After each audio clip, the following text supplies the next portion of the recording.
হীরা সাহেব একজন দক্ষ এইচআর হেড। উনি এইচআর হলেও উনার গণ্ডির বাইরে উনি প্রোডাকশন, কোয়ালিটি এসব ব্যাপারগুলোতে ম্যানুফ্যাকচারিং এর ব্যাপারগুলোতেও উনার স্বাভাবিকভাবে ইন্টারেস্ট থাকাতে দীর্ঘদিন এই ট্রেডে থাকাতে এই ব্যাপারগুলোতে সামান্য একটু ধারণা হয়েছে। তো উনি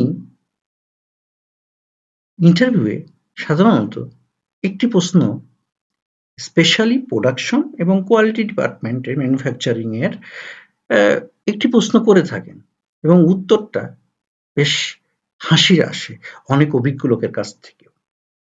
উনার প্রশ্নটা উনি ঘুরিয়ে ফিরে প্রশ্ন করেন। উনি কখনো প্রশ্ন করেন, আপনি যদি কোনো ফ্যাক্টরির মালিক হতেন, আপনার কোয়ালিটি ডিপার্টমেন্টের নামটা আপনি কি দিতেন? কোয়ালিটি অ্যাসুরেন্স ডিপার্টমেন্ট দিতেন না কোয়ালিটি কন্ট্রোল ডিপার্টমেন্ট দিতেন? উত্তর আসতো কোয়ালিটি অ্যাসুরেন্স। আবার কোনো সময় উনি জিজ্ঞেস করেন, আচ্ছা কোয়ালিটি কন্ট্রোল আগে না কোয়ালিটি অ্যাসুরেন্স আগে? কেউ বলে কোয়ালিটি কন্ট্রোল আগে। আবার উনি এইটাকেই জিজ্ঞেস করতেন, কোয়ালিটি অ্যাসুরেন্স আর কোয়ালিটি কন্ট্রোলের ভিতর পার্থক্যটা কি? উত্তরটা আসে, স্যার দুটো তো একই।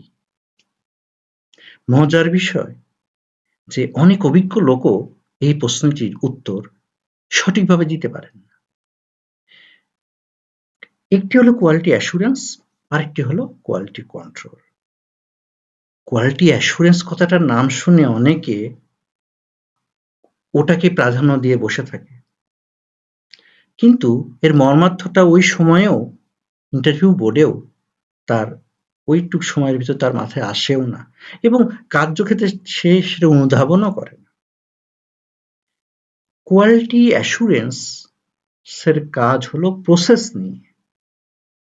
এটা একটা প্রোঅ্যাক্টিভ কাজ। এটা প্রসেসকে এমনভাবে সাজাবে যাতে কোয়ালিটিতে কোনো সমস্যাই না আসে।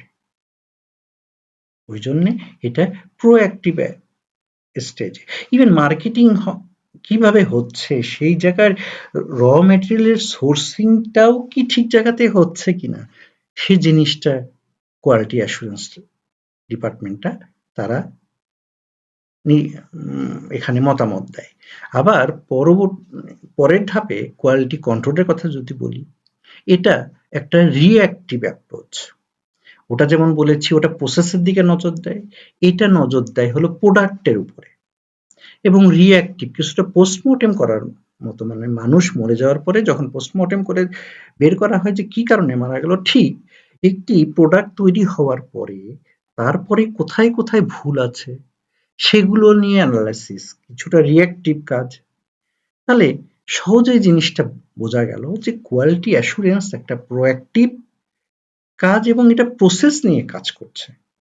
আর কোয়ালিটি কন্ট্রোল এটা একটা রিঅ্যাক্টিভ কাজ, এটা উৎপাদিত পণ্যের ভিতরের যে সমস্যা আছে সেটাকে আইডেন্টিফাই করে সেটা রেকটিফিকেশনের জন্য যথাযথ কাছে পাঠিয়ে দেওয়ার মাধ্যমে শেষ হচ্ছে।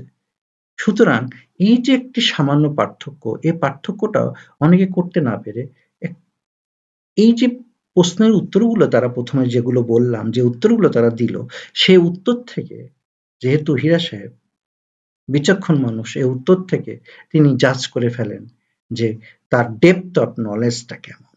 সুতরাং আপনিও এইচআর হেড হলেও আপনিও ম্যানুফ্যাকচারিং এর অনেক প্রসেস সম্পর্কে একটু করে জানলেও সেটা থেকে, এবং উত্তরগুলো অবশ্যই জানতে হবে, উত্তরগুলো জেনেও যখন প্রশ্ন করবেন ইন্টারভিউ বোর্ডে, তখন তা থেকে আপনার সামনে বসা যে ক্যান্ডিডেটটা আছে সে ক্যান্ডিডেটের weight, candidate depth of knowledge, ক্যান্ডিডেটের আইকিউ এসব বিষয়ে আপনি খুব তাৎক্ষণিকভাবে বলতে গেলে আপনি তাকে জাজ করে ফেলতে পারবেন। এর অর্থ এই না যে সবাইকে শুধুমাত্র তাত্ত্বিক বা থিওরিতে ভালো হতে হবে।